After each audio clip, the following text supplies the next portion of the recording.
कैसे हैं आप। मैं राजेंद्र सिंह एमबीडी क्लासेस में आपका हार्दिक स्वागत करता हूं। देखो आज बात करते हैं चक्रदिवाजी में गुने पर आधारित प्रश्नों की बात करते हैं। देखिए समझे क्या क्वेश्चन।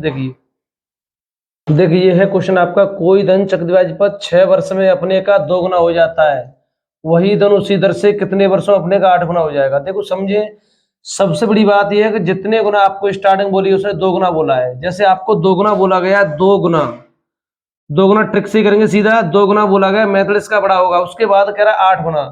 जो पहला गुना दिया उसी के अकॉर्डिंग आपको दूसरा गुना बनाना है। तो देखो 2 गुने की बात कर रहा है। अगर इसे 2 की पावर में तोड़ा जाए तो 2 2 2, तो ये हो जाएगा 2 की पावर 3 गुना।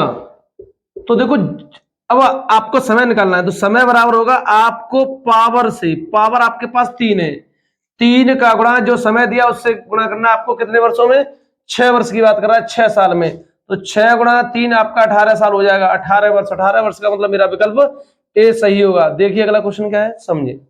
ये है आपका सेकंड क्वेश्चन। ये कह रहा है कोई धन चक्रदिवाजी की दर से 5 वर्ष में अपने का 2 गुना हो जाता है, तो वही धन उसी दर से कितने वर्ष में अपने का 32 गुना हो जाएगा। देखो जस्ट मैंने पिछला क्वेश्चन बताया, अभी 2 गुने की बात कर रहा है। जितना गुना आपको अकॉर्डिंग पहला दिया है उसी के अकॉर्डिंग 32 गुने की बात कर रहा है। 32 के जब फैक्टर किए जाएंगे तो 2 की पावर आपका 5 आएगा, क्योंकि देखो 32 के 2 दुना 4 दुना 8 दुना 16 दुना 32 होगा। तो आपको समय निकालना है। समय क्या होगा आपका, समझिए। देखो जितनी आपके पास पावर है, पावर आपके पास 5 है, और कितना समय है, कितने वर्ष में, 5 साल में, 5 वर्ष में। तो 5 का 5 से गुणा किया, 5 का 5 से 25 साल हो जाएगा। 25 वर्ष, 25 वर्ष का मतलब मेरा विकल्प ए दूसरा सही होगा, दूसरा विकल्प सेकंड। देखिए अगला क्वेश्चन, समझे। ये है आपका अगला क्वेश्चन। कोई धनराशि चक्रदिवाजी की दर से 3 वर्ष में अपने का 3 गुने की बात कर रहा है, 3 गुना हो जाता है, तो वही धन उसी दर से कितने वर्ष में 9 गुना हो जाएगा। देखो बात कर रहा है 3 गुने की। देखो जितना गुना स्टार्टिंग बोला उसी के अकॉर्डिंग 9 गुने की बात कर रहा है, 9 गुना। तो देखो अगर आपने 3 का गुणज देखा जाए तो 3 का मतलब ये 3 गुणा 3 बराबर 9 के होगा। इसका मतलब 3 का यह 3 का स्क्वायर हो जाएगा। तो आपको समय निकालना है। समय क्या होगा आपके पास, समय आपने घात उठाई 2, 2 घात उठाया, समय कितना है आपके पास 3 साल। 3 तो 3 गुणा 2 बराबर 6 वर्ष हो जाएगा। 6 वर्ष का मतलब मेरा विकल्प डी सही हो जाएगा, यानी चौथा विकल्प होगा। देखें कुछ क्वेश्चन हो रहे हैं, समझे। ये है आपका अगला क्वेश्चन। इसके बाद जो सवाल है उसके बाद आएगा मेरा पैसे दे के दर ज्ञात करना मूलधन के बाद। देखो कोई धन सीआई की दर से चक्रदिवाजी की दर से 7 वर्ष में अपने का 3 गुना हो जाता है, तो वही धन उसी दर से, दर वही है, समय भी वही धन है, और तो कितने वर्षों में अपने का 81 गुना हो जाएगा। जस्ट मैंने बताया पिछला क्वेश्चन 3 गुना। तो देखो 3 गुना का मतलब 81 गुना करा रहा है बाद में। उसके बाद 81 गुना, तो देखो 81 3 81 के अगर आप बाई द फैक्टर काट दे या 3 का गुणज कर लो आप, 27 होगा। 3 से काटेंगे 9 बार जाएगा, 3 से काटेंगे 3 बार जाएगा, 3 से काटेंगे आपका 1 बार जाएगा। तो आपने देखा 3 की पावर 4 आ गया, 1 2 3 4। तो आपको समय ज्ञात करना है। समय क्या होगा, घात उठाइए, घात आपकी कितनी 4, 4 गुणा समय कितने वर्षों में, 7 वर्षों में। तो 7 गुणा 4 बराबर 7 चौक 28 वर्ष। 28 वर्ष का मतलब मेरा विकल्प दूसरा यानी बी विकल्प सही होगा।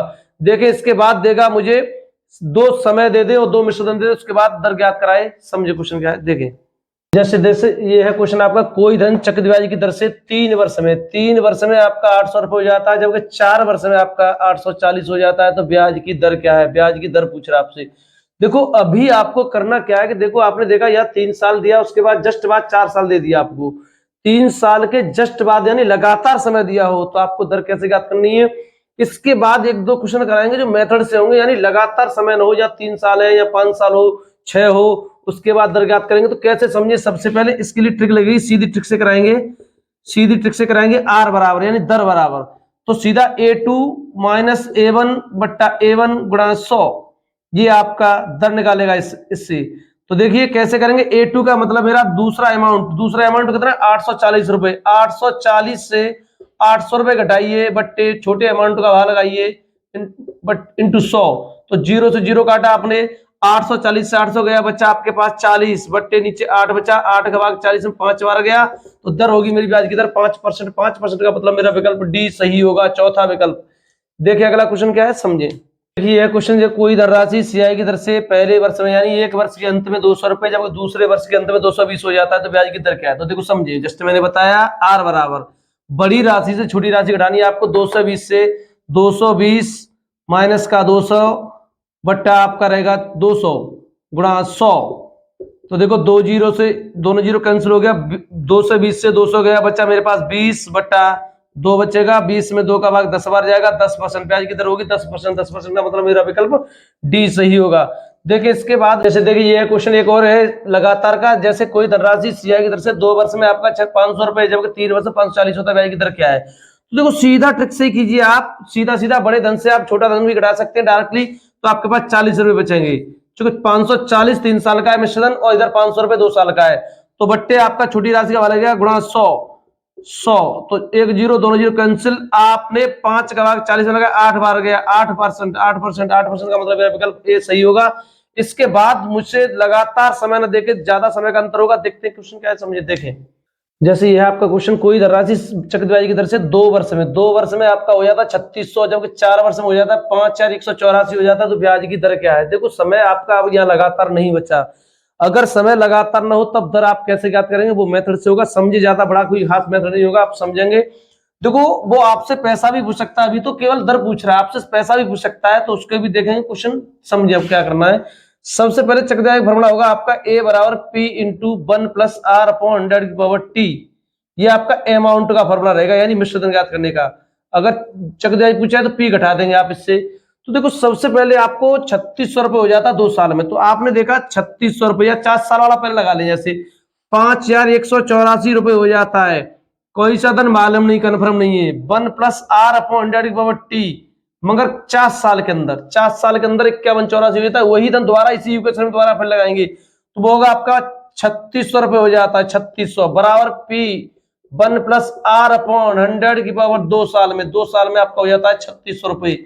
तो देखो आपने देखा आपके पास ये 4 साल की इक्वेशन है, ये 2 साल की इक्वेशन है, तो देखो बड़ी इक्वेशन में आपको छोटी का भाग लगाना है, तो सबसे पहले बड़ी इक्वेशन ये समीकरण का भाग लगाइए, 3600 रुपए का यहाँ भाग लग जाएगा आपका। इसी प्रकार P इंटू 1+r/100 आपकी 2 साल रहेगी 2, तो देखो P से P कट जाएगा, इस 2 से 4 2 बार जाएगा, इसका भी वर्गमूल निकल आएगा, तो 5184 5,484/3600 हो जाएगा, क्योंकि ये 2 साल बची, इसका वर्गमूल ले लेंगे, तो आप अब मेरे पास बचा 1+r/100 बचा बस केवल, तो आप जब इसका वर्गमूल निकालेंगे तो ये आप निकालिए, देखो ट्रिक से निकालना बता देंगे, 2 अगर लास्ट में इकाई 4 है तो इसके लिए 2 और 8 आएगा, बचा मेरे पास 51 से नीचे आएगा 49 मेरा वर्ग होगा, 7 का होगा, या तो आंसर आपका 78 आएगा या 72 आएगा, इसके लिए 49 इससे नीचे वर्ग होगा, तो आप उसी में 7 जोड़ दो, 7 8 56 हो जाएगा अंदर, तो अंदर कम बढ़ेगा, तो यानी 72 का ऊपर आएगा बट्टे 3600 का नीचे 60 आएगा, बराबर इसका लासा लिया आपने, तो ये होगा 100 प्लस का r/100, तो देखो 0 से 0 कैंसिल हो जाएगा, इसका भाग इसमें 12 बार जाएगा, 12 धाई 120 हो जाएगा,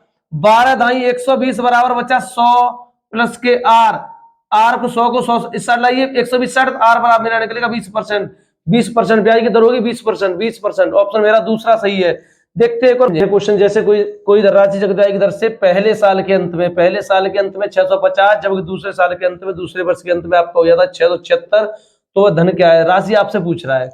तो देखो दर के लिए दर आपने निकाली, मेथड से भी निकाल लिया, ट्रिक से आपने निकाल ली दर। अगर समय 2 समय दे रहा है और 2 मिश्रण दे रहा है, उसके बाद आपसे धन पूछता है, तो कैसे ज्ञात करेंगे? तो आप लिखिए P बराबर, यानी पैसा बराबर A1 का स्क्वायर बट्टा A2 रहेगा, बस केवल आपका A1 का स्क्वायर बट्टा A2 ये रहेगा आपका। तो देखो सबसे पहले आपके पास छोटी राशि का स्क्वायर करेंगे, छोटी राशि आपके पास 650 होगी, गुणा 650 बट्टे आपका रहेगा 676 दूसरी राशि रहेगी। तो आपने देखा ये 676 26 का स्क्वायर होगा, ये 13 के 13 का गुणा होगा, 13 पंजू 65, 13 दूनी 26 52 जाएगा, 13 पंजू 50 बार जाएगा। अब 13 से काटिए, 13 पंजू 50 बार जाएगा, 13 से काटेंगे 4 बार जाएगा, और 2 से काटेंगे 25 बार जाएगा, 2 से काटेंगे 2 बार जाएगा, 2 का भाग 25 में 50 में 25 बार जाएगा, 25 गुणा 25 बचा आपके पास, 25 गुणा 25 का मतलब 625 रुपए होगा। वो धनराशि पहले साल के अंदर में 650 हो जाएगी विद ब्याज की, जबकि दूसरे वर्ष के अंत में आपकी 676 हो जाएगी, वो कितनी होगी? 625 रुपए, और 625 रुपए का मतलब मेरा विकल्प सी सही होगा। तो देखो